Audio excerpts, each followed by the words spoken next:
বন্ধুরা, আজকে একটি বাস্তব ঘটনার গল্প সম্পর্কে আপনাদেরকে বলবো।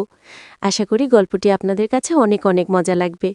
গল্পটা যদি ভালো লেগে থাকে অবশ্যই আপনারা শেয়ার করে দেবেন এবং আপনাদের কাছে অনুরোধ করছি আপনারা অবশ্যই চ্যানেলটি সাবস্ক্রাইব করবেন। তো বন্ধুরা, আমি একদিন বিছানায় শুয়েছিলাম। মনে হচ্ছিল মামি এলে কিছুক্ষণ গল্প হবে। চোখ বন্ধ করে শুয়ে থাকলেও ঘুম আসছিলই না আমার। অপেক্ষা করছিলাম কখন মামি আসবেন। প্রায় ১-২ ঘন্টা পর কথা বলতে বলতে মামি ঘরে ঢুকলেন। মামি মাকে বললেন, তুমি কি মাঝখানেই শুবে? মা একটু হেসে বললেন, না, তুমি মাঝখানে শুয়ে পড়ো। কিছুক্ষণ পর মৃদুকণ্ঠে কেউ ডাকলেন, তুমি কি ঘুমিয়ে পড়েছ? আমি চুপচাপ থাকলাম, কোনো উত্তর দিলামই না। বন্ধুরা, আমার নাম শুভ। বেশ কিছুদিন ধরে মামার বাড়ি যাওয়ার সুযোগ হয়নি। মামি মাঝে মাঝে ফোন করতেন, কিন্তু তখন আমি মাস্টার্স ডিগ্রি ফাইনাল পরীক্ষার প্রস্তুতিতে ব্যস্ত ছিলাম। এখন আমার পরীক্ষা শেষ হয়ে গেছে এবং ভালো একটি চাকরির খোঁজ করছি আমি। তবে মামির সঙ্গে কাটানো সুন্দর মুহূর্তগুলো আমার মনে এখনো গেঁথেই আছে। আমি প্রায় ভাবতাম মামার সঙ্গে দেখা করতে আবার কখন যাব, কারণ আমার মামি আমাকে খুব ভালোবাসেন। আরেকটা কথা আপনাদেরকে বলা হয়নি, আমার মামা বেঁচে নেই। বন্ধুরা, মামি, তিনি দেখতে খুব সুন্দর, আর তিনি স্বাস্থ্যবান হওয়ার কারণে তাকে একটু বেশিই সুন্দর লাগত। তার হাতের রান্না করা খাবার খাওয়ার ইচ্ছায় ঠিক করলাম যে এবার মামির বাড়িতে গিয়ে কিছুদিন থাকব, তার সঙ্গে অনেক গল্পের অনেক সময় কাটাবো এবং গল্প করব। অবশেষে আমার ইচ্ছাই পূরণ হলো।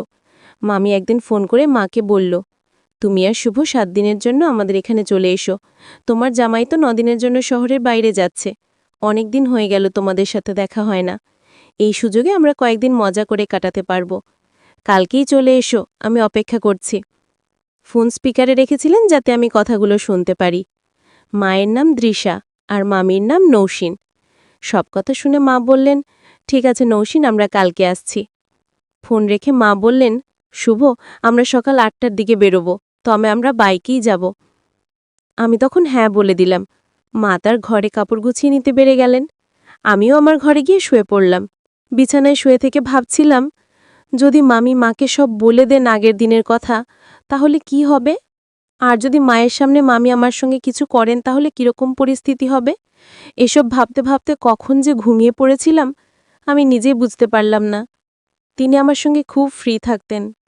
পরের দিন সকালবেলা আমি আর আমার মা চা নাস্তা সেজে তৈরি হলাম। ঠিক ৯টা বাজে আমরা বাইক নিয়ে রওনা দিলাম। মাসির গ্রামের রাস্তা প্রায় ৬ ঘন্টা ছিল। আমরা দুজনে নিজের চিন্তা নিয়েই ছিলাম। শহরের সীমানা পার করতেই কাঁচা রাস্তা শুরু হলো। বাইকের পেছনের সিটটা উঁচু থাকায় মা বারবার আমার সঙ্গে ধাক্কা খাচ্ছিল। আমি মাকে তখন বললাম, ভয় পেও না মা, আমাকে শক্ত করে ধরে রাখো। মায়ের বাইকে চলার অভ্যাস কম থাকার কারণে তিনি এক হাতে আমার কাঁধ শক্ত করে ধরলেন এবং অন্য হাতে আমার পায়ের উপর আঁকড়ে ধরে বসে থাকলেন। কাঁচা রাস্তা তো, তাই প্রচুর গর্ত ছিল। আমি বাইকটি আস্তে চালাচ্ছিলাম। হঠাৎ একবার একটি গর্ত এড়ানোর চেষ্টা করছিলাম। তখন বাইকের চাকা আরেকটি গর্তে পড়ে গেল।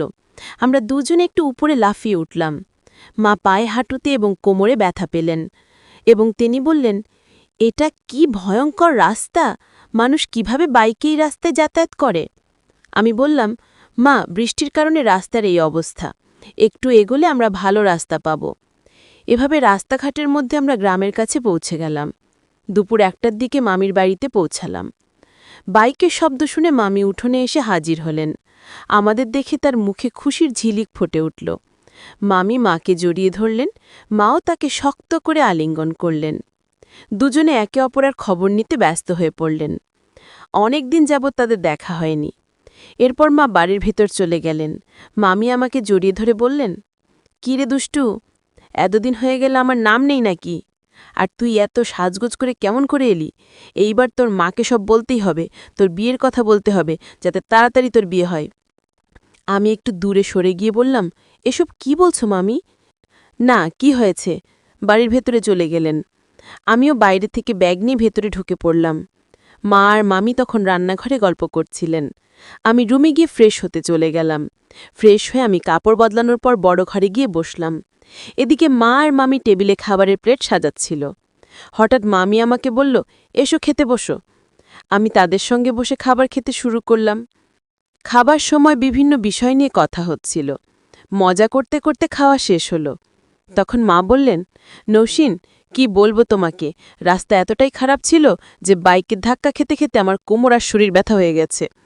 পুরো শরীরটা যেন ব্যথায় ভরে গেছে। এখন কি কিছু করো, আমি বেশ অসুস্থ হয়ে পড়ছি।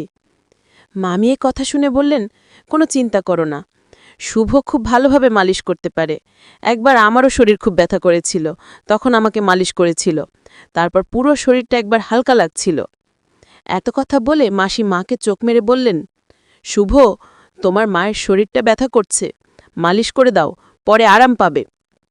আমি সম্মতি জানিয়ে ঘরে চলে গেলাম, কিন্তু মনে মনে ভাবতে লাগলাম, মামি কেন বললেন যে আমি ভালোভাবে মালিশ করি? সত্যিই কি তিনি মজা করেছিলেন, নাকি তার কোনো পরিকল্পনা আছে? মামির এই আচরণের পিছনে উদ্দেশ্যটা কী ছিল তা ভাবতে ভাবতে অস্থিরতা বাড়ছিল আমার। মামি ও মা তখন রান্নার ঘর পরিষ্কার করছিল। আমি দূর থেকে তাদের দিকে নজর রাখছিলাম। তাদের দেখতে একই রকম সুন্দর লাগছিল। ধীরে ধীরে তারা কথা বলছিলেন, তবে কিছু শুনতে পাচ্ছিলাম না আমি। কেন জানি মনে হয়েছিল তারা আমার কথা বলছিল। কিছুক্ষণ পর তারা রান্নার থেকে বেরিয়ে এসে বড় ঘরে বসে পড়ল। তখন বেলা 4টা।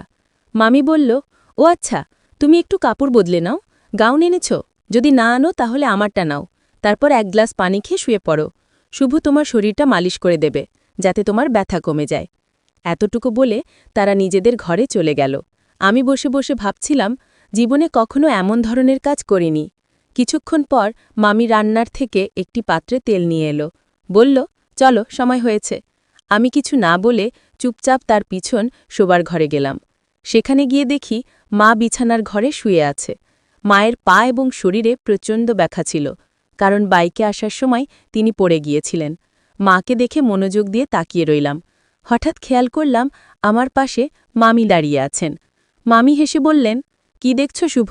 আগে কখনো তোমার মাকে দেখনি নাকি? তোমার মাকে তেল দিয়ে মালিশ করো, তার অনেক কষ্ট হচ্ছে। কারণ মাকে সুস্থ করতে হবে। মা মুখটা একটু ঘুরিয়ে নিলেন। এরপর মামি একটু দূরে শুয়ে মাকে জিজ্ঞেস করলেন, কেমন লাগছে তিশা? মা বলে, এখন কিছুটা ভালো লাগছে না অসীন, তুমি থাকায় আজ একটু ভিন্ন কিছু বললাম। মামি মায়ের মাথায় হালকা চাপ দিয়ে বললেন, এত বাচ্চাসুলভ কথা বলছো কেন? শুভ তো পাশে রয়েছে।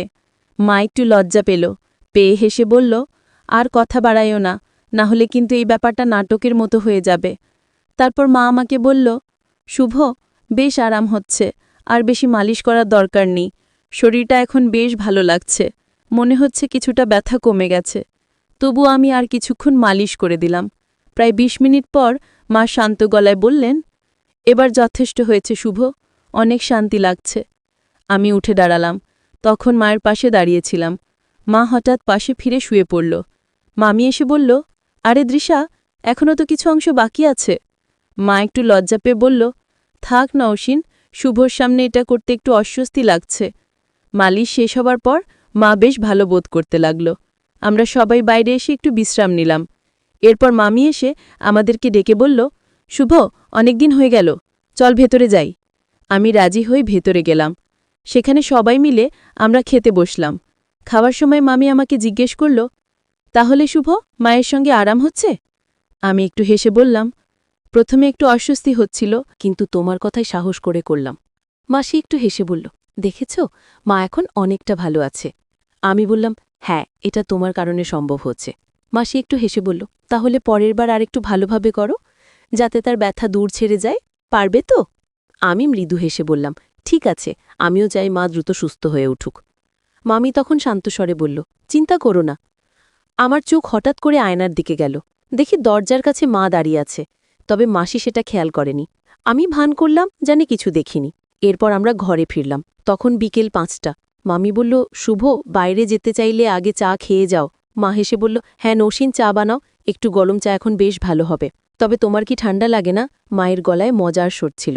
মামির ইঙ্গিতটা বুঝে হাসল, তারপর উত্তর দিল, আরে দৃশ্যা, আমাদের তো ঠান্ডার সাথে অভ্যেস হয়ে গেছে। বিছানায় একটি বড় কম্বল পাতা ছিল, যা দুজনের জন্য যথেষ্ট ছিল। আমি কাপড় পরিবর্তন করে কম্বলের নিচে ঢুকে শুয়ে পড়লাম। কিন্তু মাথায় নানা চিন্তা করছিল। হঠাৎ মা আর মামি কথা বলতে বলতে ঘরে ঢুকলেন। মামি মাকে বলল, তুমি কি মাঝখানে শুবে? মা হেসে উত্তর দিয়ে বলল, না রে, তুমি শো, আমি পাশে শোব। তাদের কথাবার্তা চলতে থাকল, আর আমি চুপচাপ শুয়ে থাকলাম। তাদের কথা শুনতে শুনতে কখন জানি ঘুমিয়ে পড়েছিলাম, টেরও পাইনি। সকালে ঘুম ভাঙতে দেখি মা রান্না করে চা বানাচ্ছে, পাশে মামি বসে আছে। অন্যরকম লাগছিল। মা আমাকে দেখে মৃদু হেসে বলল, চা খাবে? আমি সম্মতি জানালাম। মায়ের সেই হাসির মধ্যে অভিজ্ঞতার আর স্নেহের ছোঁয়া ছিল, যেন তিনি পুরো পরিস্থিতি বুঝে সুন্দরভাবে সামনে নিয়েছেন। বেশ কিছুদিন আমরা মামির বাড়িতে থাকলাম, হাসি ঠাট্টার মধ্যে সময় কেটেছে। মামি আর মা অনেক ভালো সময় কাটিয়েছেন, কিন্তু বিদায় একদিন এসে গেল। মা মামির দিকে তাকিয়ে বলল, আচ্ছা নৌসিন, আমাদের এখন চলে যাওয়া উচিত, অনেক কাজ বাকি আছে বাড়িতে।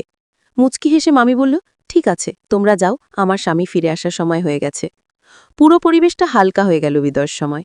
মা শান্ত স্বরে আমাকে বলল, শুভ, জীবনে সবকিছুর একটা সীমা থাকে, সঠিক আর ভুলের পার্থক্য করা খুব জরুরি। মায়ের এই কথাগুলো আমার মনের গভীরভাবে দাগ কাটল। সেই মুহূর্তে আমি সিদ্ধান্ত নিলাম জীবনের প্রতি আমার দৃষ্টিভঙ্গি পাল্টাব। মামির বাড়ি থেকে বিদায় নিয়ে আমি নতুনভাবে জীবন শুরু করলাম। এখন আমি আরও আত্মবিশ্বাসী। মায়ের স্নেহ আর তার গভীরতা আমার জীবনের দিশা দেখিয়েছে। তো বন্ধুরা, আমাদের এই গল্পটি কেমন লাগলো অবশ্যই কমেন্টে জানাবেন। আর আমাদের এই ভিডিওটি ভালো লাগলে অবশ্যই একটি লাইক দেবেন এবং আমাদের চ্যানেলটি সাবস্ক্রাইব করবেন।